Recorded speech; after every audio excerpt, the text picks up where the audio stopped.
Hello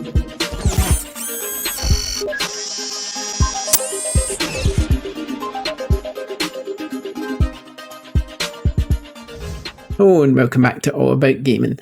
This episode we're going to be talking about news, what I've been playing, things like that. So we're just going to get on with it. But before we do, remember that old archived episodes, if you're listening on iTunes or Podbean or somewhere like that, I've had to remove all them. So the only place you'll be able to get all the episodes is on youtube.com/JohanssonWater. Now, the reason they're not on podcast services is I haven't been able to upgrade my podcast hosting yet, so it's only able to hold the latest episodes. But like I say, all the archived episodes are on YouTube anyway, so visit there to sort of hear them all. I was going to say see, because you can see the video on YouTube as well. Before we go on, don't forget, please remember that you can subscribe and like the videos to help the channel. That'd be brilliant. It's lucky I don't edit out all these little mistakes because it makes it more entertaining in my opinion. But there we go. Okay, so let's get on with gaming news. The first bit of news is that Nintendo's upcoming Switch Pro is going to be making use of NVIDIA technologies. So this sounds quite exciting actually, because it's going to be using things like DLSS, which is quite exciting. Also bring a better CPU and increase memory. So the Switch Pro could be quite the item as it aims for 4K gaming. I'm not really sure Nintendo machines really need 4K gaming, do they? I mean, yes, it'll be nice, but really Nintendo's all about the gameplay. They're not really about the fancy pants graphics, really. Although perhaps with so many more people playing third-party titles on the Switch these days, seems everybody's playing third-party titles on the Switch. So perhaps having 4K on a portable device could be pretty damn good. I think it would tempt me. I really want to get one anyway. I don't have a Switch anymore at the moment, so if it had 4K and a really cracking screen, then I'd be quite tempted actually. So we'll see how that comes out. What else we got here? Oh, if you buy Resident Evil Village on Stadia, you get a free Stadia Pro upgrade. Tempted? I wonder. I'm not tempted, to be honest. Amazon has opened a new studio in Montreal. It's held by former core designers for Rainbow Six Siege. We'll see how that goes. Amazon and things like Stadia and stuff aren't really going at the moment, so we'll see how they go. Monster Hunter Rise reviews are up. GameSpot gave it a 9 out of 10, IGN at 8 out of 10, GamesRadar 4 out of 5, Eurogamer gave it a Central score, GamesBeat 4 out of 5, Nintendo Life 9 out of 10, Destructoid 9 out of 10, Metro 9 out of 10, Siliconera 9 out of 10, VG247 4 out of 5, RPG Site 8 out of 10, and Games Informer 7.75 out of 10. So that's got cracking scores, that has. Again, not really my type of game, but it's pretty impressive scores, isn't it? Really good. Microsoft has rebranded Xbox Live to Xbox Network. It's just sort of trying to distance itself from the whole network of Xbox being associated with Xbox Live, because Xbox Live is its own thing. So I think what they want to do is just make sure that no one gets confused, basically. And Star Wars Jedi Fallen Order could be coming to PS5 and Xbox Series X as a 4K upgrade, which is odd because it works on those and was also patched for those consoles not that long ago. So do we really need that? Do we really need these upgrades? I guess it's just that people were desperate for things to play on these new consoles, so what they're doing instead is just sort of releasing anything so people spend their money and buy it. That's sort of my view on it anyway. And finally, the gaming news. Animal Crossing New Horizons was number 1. Sorry, not the gaming news, the gaming charts. What am I on about? Anyway, you knew what I was on about. Animal Crossing New Horizons number 1. Super Mario 3D World's number 2. Marvel Spider-Man number 3. Mario Kart Deluxe number 4. And number 5, Grand Theft Auto. Now, one of the other things I wanted to talk about was a bit of gaming news, but it is that the rumours of the PS3, PSP and Vita stores closing down. Now, a lot of people have been getting their sort of in a bit of a tiz-was about this, because this rumour by an unheard of game website is basically saying that it's not really going to they're going to close down in the summer. And that's all they've said. They're not said anything else other than these stores, PS3, PSP, and PS Vita stores are all going to close down in the summer. Now, that's it. That's all they've said.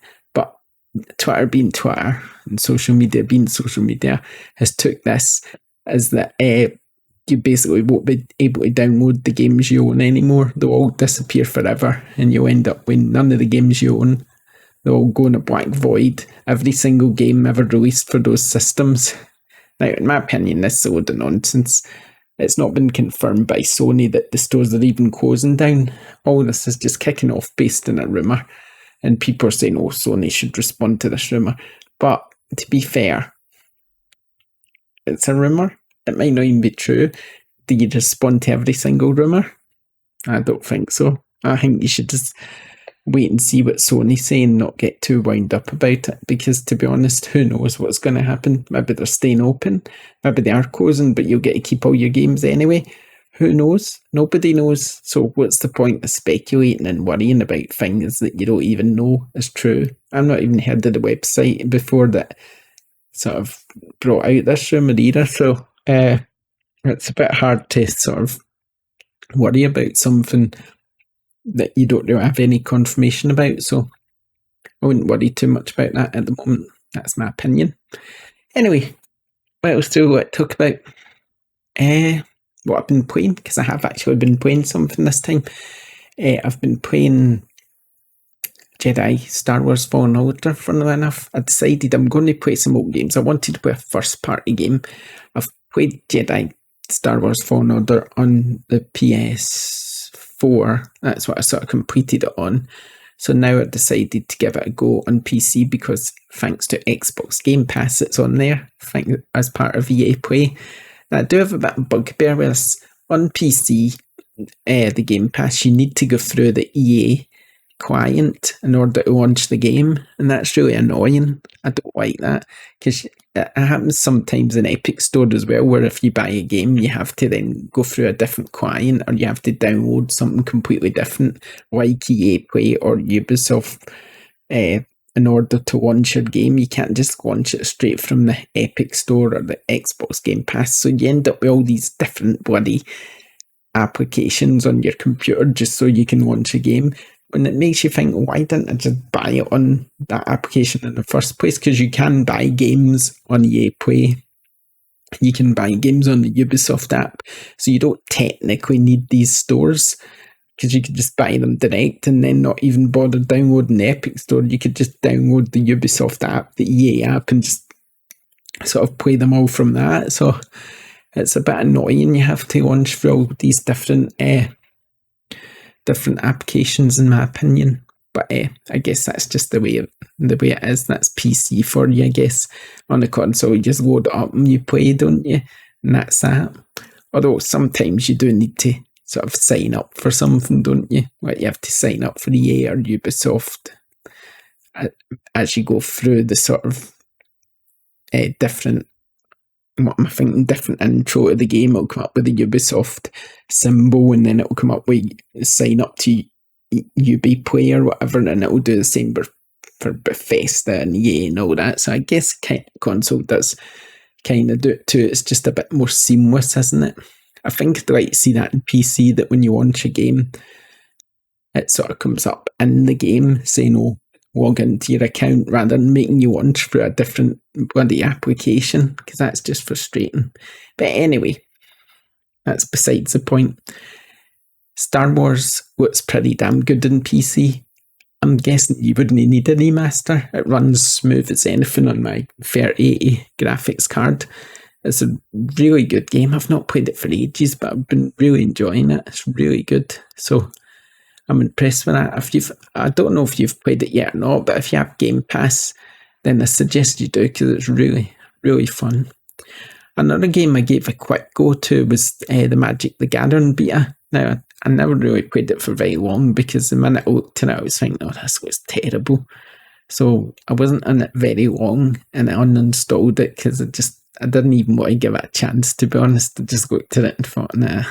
Because I like Magic Gathering, but it just got to one of those games that's just going to sink so much of your time, and I just don't have the patience for that at the moment. So I don't know if I've been playing anything else. I don't think I have. I did try and start, what was it? Doom Eternal. That's what else I had to go at. And I probably played that for about an hour or something. It's kind of Doom in it. I can't believe I've never played it before, but since it's on Game Pass, I thought I'd give it a go. But it's just Doom. It's nothing really, I wouldn't say there's anything really stand out-ish about it. If you've played Doom before, then you're going to love it because it's just more Doom. It seems the action's fast-paced, the graphics look good, there's nothing wrong with it, it's just Doom, it's alright, it's quite a nice game actually. Yeah, so like I say, I played about an hour of that, I'd say. I'd like to say I played more, but I never.